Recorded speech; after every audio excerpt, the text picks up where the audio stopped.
Huwag niyo pong kalimutan mag-subscribe sa aking channel at i-click po ang notification bell para lagi po kayong updated sa aking mga bagong upload na tiyak na ating takikiligan.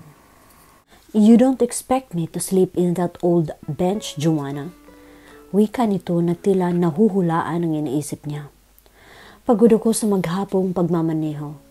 Kung ano man ang plano mo ay bahala ka, pero kailangan kong ilatag ang katawan ko sa komportableng higaan at matulog.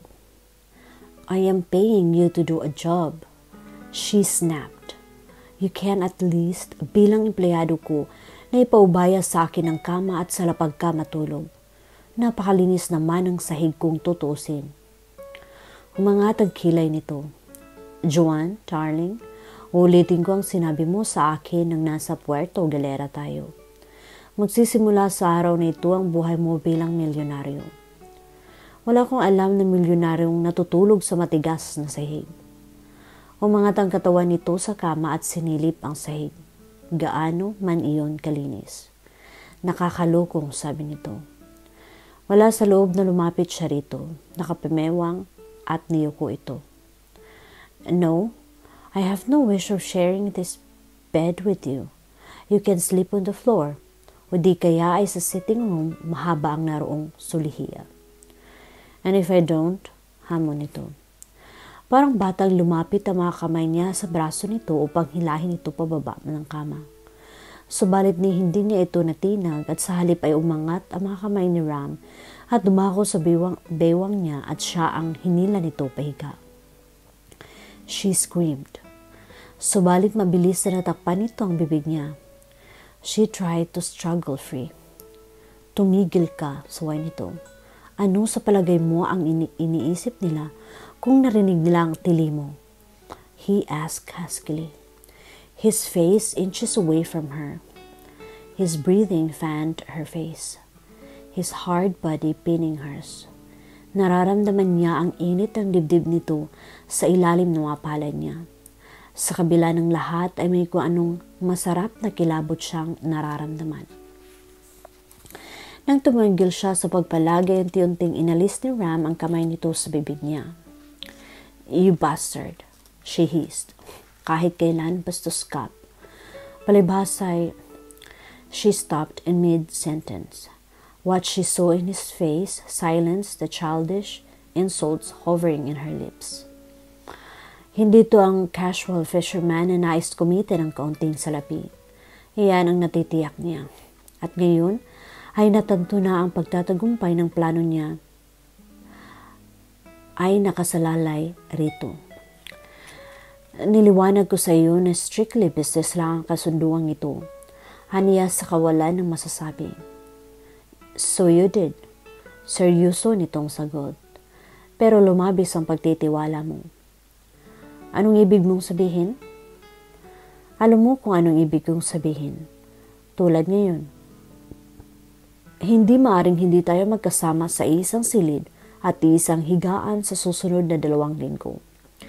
Hindi ko gustong paniwalaang hindi mo napaghandaan ito. And I don't imagine you're so naive as to be blind to your own attractions. She sighed.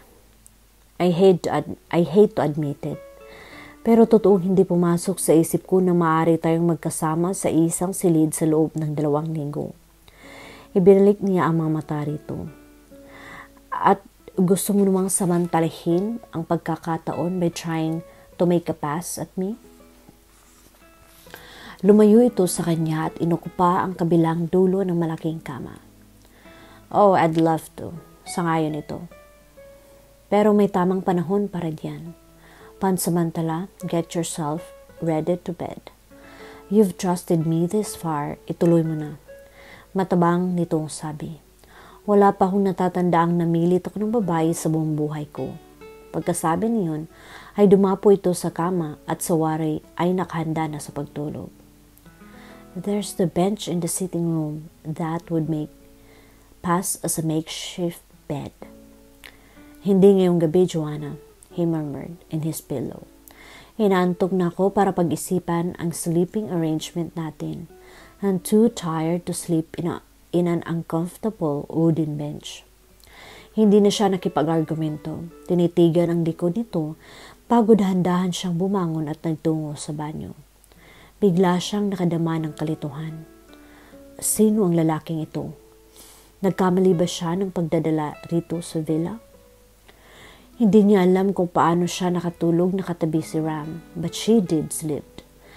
Somewhere in the night ay nagising siya sa paglapat ng pinto. Sleepily, bumaling siya sa kabilang gilid ng kama. Wala si Ramon pero nababanaagan niyang bumukas ang ilaw sa banyo. She went back to sleep. Matas ng araw nang magising siya, wala na sa tabi niya si Ram. Nanatili siyang nakahiga at nakatitig sa bahagi nito. Her hand moved to his pillow, touched it softly. Gusto niyang kuhanin ang unan at dalhin iyon sa dibdib, subalit pinigil niya ang sarili. Nitong nakalipas na ilang araw ay wala na sa wesyo ang pinaggagawa niya. Marahang katok ang narinig niya mula sa pinto. Come in, anyaya niya. Alam niyang si Aling Puring iyon. Sa tuwing nasa villa siya ay dinadalhan siya nito ng kape sa umaga bago siya bumaba sa dining room. Subalit kumunot ang noo niya nang makitang si Conchita ang may dala ng tray ng kape. Bakit ikaw ang nagdala ng kape ko rito, Conchita? Nasaan si Manang Puring? Abala sa kusina kaya ako na ang nag-alok na ihatid sa iyo ito. Inilapag nito ang tray sa mesang bilog na nasa isang bahagi ng silid. Maagang nagising si Ram. Nasaan ang asawa ko? Tanong niya at tumayo. Nasa labas nag-iikot. Nagsalin siya ng brewed coffee sa mug. Tingin ko sa asawa mo'y mangingisda talaga. Patuloy nito at pinagbastan siya. She frowned at her. Why should you think otherwise? Again, Conchita smiled. Nagkibit ang mga balikat. Pero mukhang hindi sanay si Ram na pinagsisilbihan ng mga katulong. Naninibago ng paghandaan ng almusal ni Puring. Kaya lang, simpatikong mangingisda ang asawa mo, Joanna. Nakatalikod siya rito at ang pagdadala niya ng mug sa bibig ay nahinto. Isip lang ba niya na binigyang diin ni Conchita ang salitang asawa?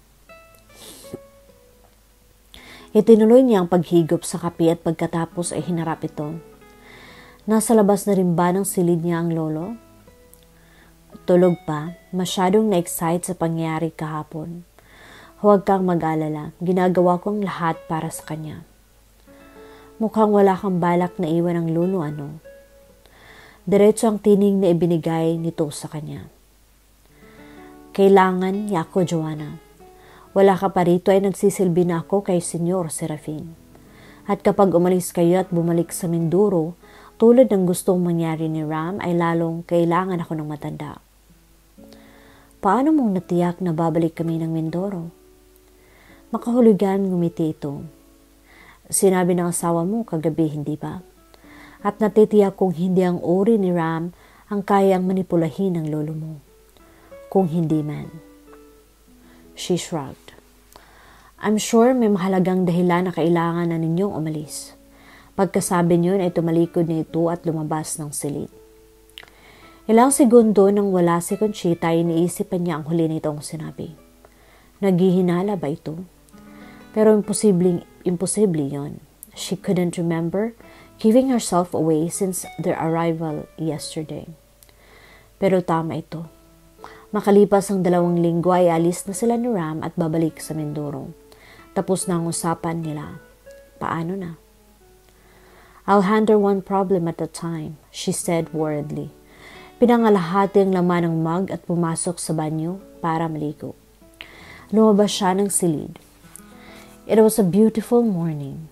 Ang mga damo ay basa pa ng malamig na hamog at sadya niyang isinasagi ang mga paa sa damo at damhin ang lamig niyon. Hanggang sa makarating siya sa duyan na nakatali sa isang sanga ng malaking punong mangga. Ang paborito niyang lugar. Nauna siya at sa manipis niyang cotton jeans ay nararamdaman niya ang lamig ng duyang bakal. Umingit ang duyan. Ang lubid na nylon ay magaspang at masakit sa kamay. Nang una siyang dumating sa villa, ay pinapalitan niya ng bago ang lumang lubid. She half remembered the ecstasy nang magsimula siyang mag-swing. The meadow dipped and curved beneath her. At ngayon ay talagang maabot na niya ang sangang sa hitik sa bunga. Mga maliliit na bunga ng mangga na marahil ay buwan pa ang abutin bago tuluyang pitasin. Sa gilid ng kanyang mga mata nakita niya si Ram na lumabas mula sa isang kamalig. A smile curved her lips. They shared the bed last night. Sa sulok ng isip niya ay naroon ang pag-asam na sana ay hindi sila nagkukunwari lamang. But she pushed it to the back of her mind. Wala siyang karapatang mag-isip ng ganoon. Sa duyan niya ay binuhos ang buong kaisipan. Swinging high, swinging low. Alam niyang pinanunood siya ni Ram. Ang lampas balikat niyang buhok ay nililipad ng hangin habang tumataas baba ang duyan. May pag-iik siyang narinig. Kumunot ang noong tininglaan niya ang sanga ng punong mangga. Inisip na mababali iyon. Subalit malaki ang sanga at kahit pa marahil 3 duyan ang ilagay roon ay kakayanin ng sanga. Gayon may sinikap niyang pahintuin ang duyan. Subalit mabilis iyon at masusugatan ng mga paan niya kung pipilitin niyang ihinto agad. There was a rending sound at pagkatapos ay ang pagkapatid ng lubid sa kaliwang bahagi. Tumalapon siya sa damuhan kasabay ng pagkarinig niya sa sigaw ni Ram. Sa mahabang sandali ay nanatili siyang hindi kumikilos sa kinabagsakan at narinig niya ang pagtakbo ni Ram sa kanyang direksyon. Sa isang kislap mata ay nakaluhod nito sa tabi ni Joanna. Hindi malaman kung paano siya hahawakan. Joanna, nasaktan ka ba? She felt his hands run over her limbs. Firm, assured hands, ang magaspang na kalyo sa mga kamay nito ay tila gumagasgas sa balat niya. Only my pride, Ram, she said smiling faintly. Hindi gustong ipakita ritong natakot din siya kahit paano. Mabuti na lang at mahina-hina na ang duyan at sa makapal na damo siya tumilapon. Nang makatiyak at masiyahan na wala siyang malalang pinsala maliban sa gasgas sa braso, ay tumayo ito kasabay siyang hinila. Subalit bumigay ang sangtuhod niya at napakapit siya rito. Sa isang iglap ay nakabilanggo siya sa matitipunong bisig nito. She closed her eyes when his scent assaulted her senses. Musk and mistakenly male. The scent of his aftershave na humalo sa natural nitong amoy. A potent mix na tila sumigid sa pandaman niya. Agad siyang nagmulat na mga mata. The lean, dark face was touching her hair, and she could see the tiny lines at the corners of his eyes. Tinitigan niya ito. Nahati ang atensyon sa pagitan ng sakit na dadaraman niya sa kanyang paa at sa concern na nakikita niya sa mga mata nito. Sorry kung nag-alala ka, she whispered. Bigla ay nagbago ang anyo nito, nawala ang pag-alala. Nahalinhinan iyon ng tila pagkainis. Natural, kung nasaktan ka ay mapipilitan tayong gumugol ng mga mahabang araw dito. At ang lulo mo ay ikatutuwa ng labis iyon. Matabang nitong sabi. At iniisip pa man din niyang ang pag-alala nito ay para sa kanya. Huwag kang mag-alala, she said icily. Ayoko rin namang magtagal tayo rito. Nag-alala kung baka makalata silang hindi tayo totoong mag-asawa. Tumango ito. I see. At ano ang sasabihin mo sa iyong abuelo? Oh, some unfinished business na kailangan mong ayusin. Narinig mo ba ang sinabi ni Lolo kagabi? Ang regalo niya sa atin ay round-trip ticket to Europe. Bakit hindi niya agad naisip yun? Here was the solution to her problem. Kung may mananatili tayo sa ibang bansa ng mas matagal pa kaysa inaasahan. A month at least. No, let me finish. Awa niya rito nang akma itong magsasalita. Ako lang magtatagal sa ibang bansa. You can come back home soon if you want. Hindi malalaman ni Lolo. After a month or two, palalabasin kung may mabigat na bagay tayong hindi pinagkasunduan. So, inilahad niya ang dalawang kamay. May dahilan kung bakit tayo maghihiwalay. Perfect, isn't it? Sarkastikong sabi nito. And I'm the perfect scapegoat in this charming little plot. Me disappearing into thin air gaya ni Harry Houdini. Hindi niya maunawaan kung bakit may nahimigan siyang kapaitan sa tinig nito. She gazed into his eyes. Sinisikap basahin ang emosyong nakapaloob doon. But what she saw was anger which she didn't understand at all. You will have a free tour around the world. Kahit sa panaginip mo, hindi mo magagawa iyon. May bahagi ng isip niyang nasasaktan sa ginagawa at sinasabi niya. Nanghihinayang siya ang lalaking ito ay isang bayaran. In fact, hindi lang basta nanghihinayang. More deeper than that. Bigla siyang binitiwan, Ram. At kung hindi niya nabalanse ang sarili ay baka natumba siya. Duda akong kung talagang alam mo kung saan nahantong ang pagkukunwarin ito, Joanna. Pero makikipaglaro ako pansamantala. At pinaalalahanan kita, baka hindi mangyari ang mga bagay-bagay ayon sa inaasahan mo. Hindi madaling batuloy na lukuhin ang iyong abuelo ngayong nagkakilala na kami. Kinabahan siya roon.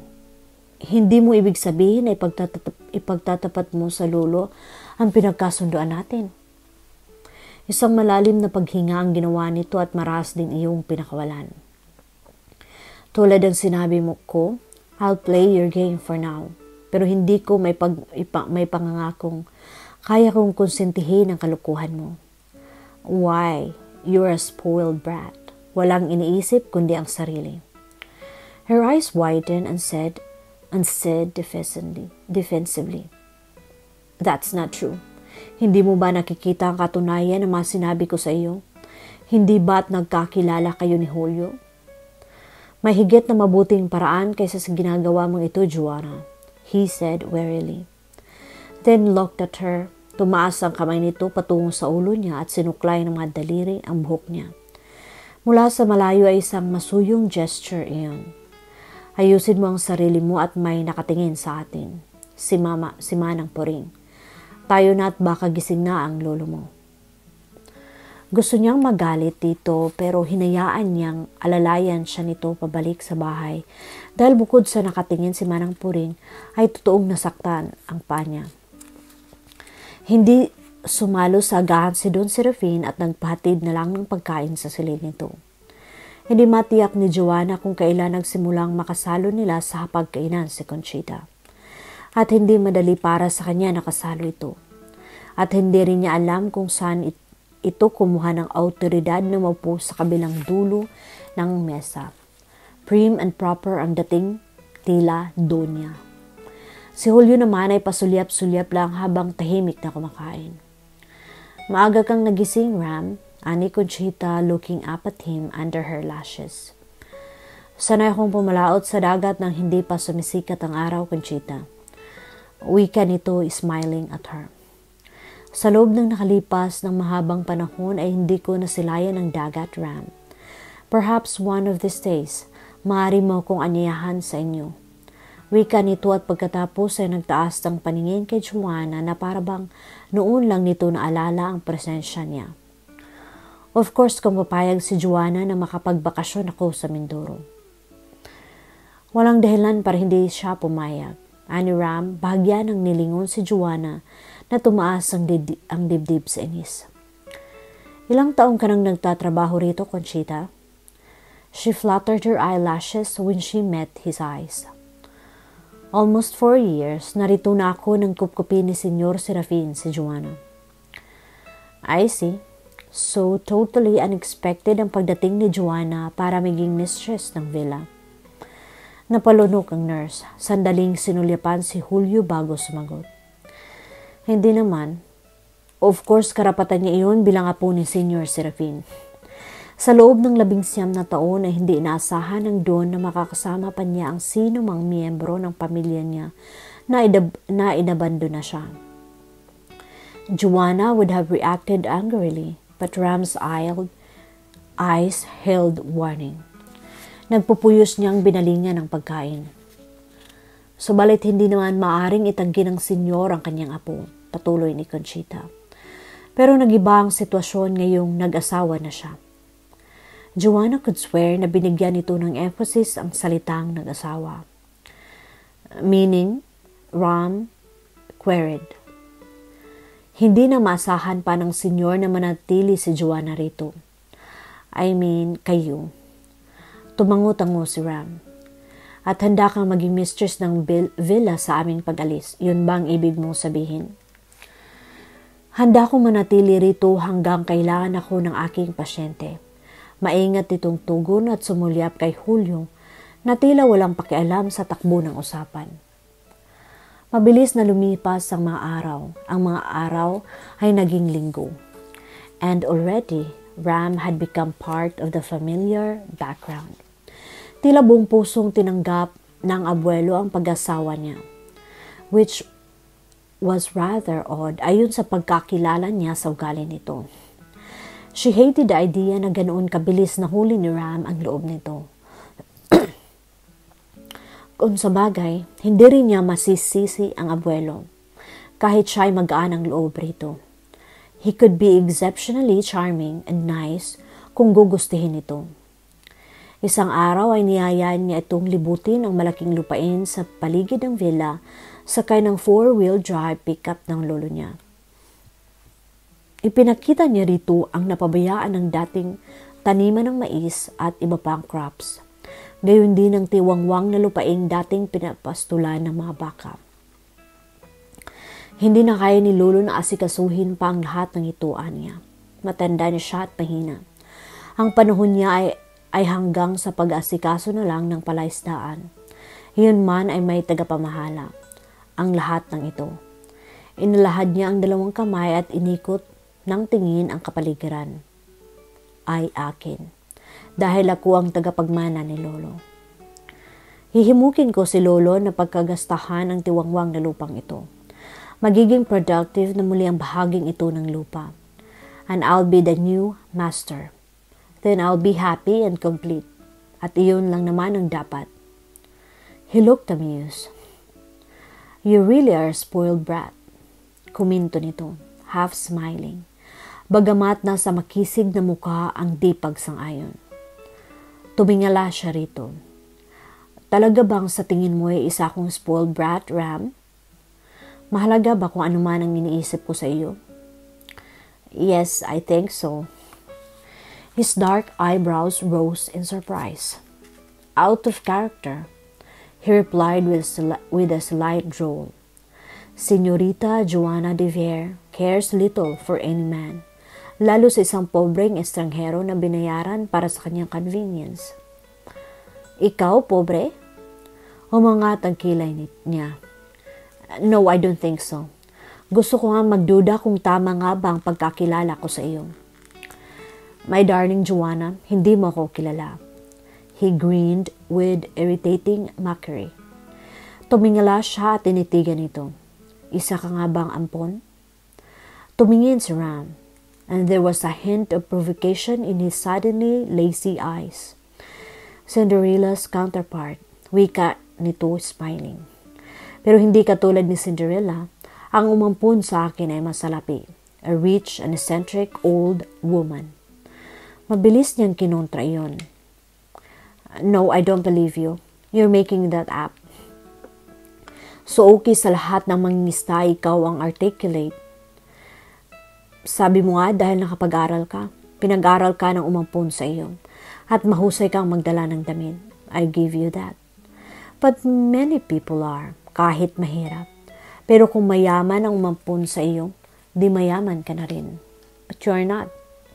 Tinanggap mo ang trabahong ito dahil sa malaking ibabayad ko sa iyo. He laughed. It echoed around the field. At gustong mamangha ni Joanna sa atraksyon nito. You're very inconsistent. Kanina ay gusto mong pagdudahan isa akong ordinaryong mangingista. Ngayon naman ay maniniwala kang mahirap ako. Alin ba talaga ang turoon? Bumaba ang tingin niya sa kamay nito at kinuha ang mga iyon at sinuri ang mapalad nito. Look at your hands, puro kalyo. Kung hindi nga dahil diyan ay talagang nisipin kong mayaman ka nga. You really want to think the worst of me. Hindi mo ba naisip na maraming dahilan para magkakalyo ang kamay ng isa? Tumaas ang kilay niya. Sure. Hard manual labor. Mahirap maghila ng lambat at ng lupid pa. Muling tumawa si Ram. His dark eyes twinkle. Poor little rich girl. Marami ka pang dapat na matutuhan sa buhay na ito. Dahil bagaman hindi mo dinanas sa mga magulang mo ang luhong ipinagkaloob sa iyo ng iyong lolo sa nakalipas na 3 taon. You were pampered by them. Huwag mo kong pagtawanan. Napipiko niyang reklamo. It's disrespectful para sa isang temporary employee to laugh at his employer. Pagkatapos ng contract nito, then you can laugh at your heart's content. By then, you would be 200,000 richer. Malaking dahilan para magtawa. Nakangisi lang ito at pinagmasdan siya na tila isang kaaliw-aliw na bata.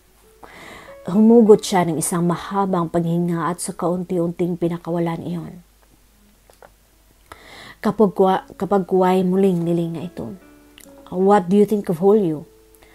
Nawalang ngiti sa mga labi ni Ram. Hinalinhinan iyon ng pagkunot ng noo. Ano ang ibig mong sabihin? Nagkibit siya ng mga balikat. Lumakad patungo sa ilalim ng punong akasya at naupo sa damuhan at niyakap ang mga binti. Sumugod si Ram sa mabagal at patamad na mga hakbang. Minsan iniisip ko kung saan nahantong ang pagkukunwaring ito. Muli siyang nagkibit at pinuno ng hangin ang dibdib. Tinanaw ang kaparangan. So okay, after a couple of months, masasabi ko kay Lolo na naghiwalay tayo. Pero hindi yung katapusan ng problema ko.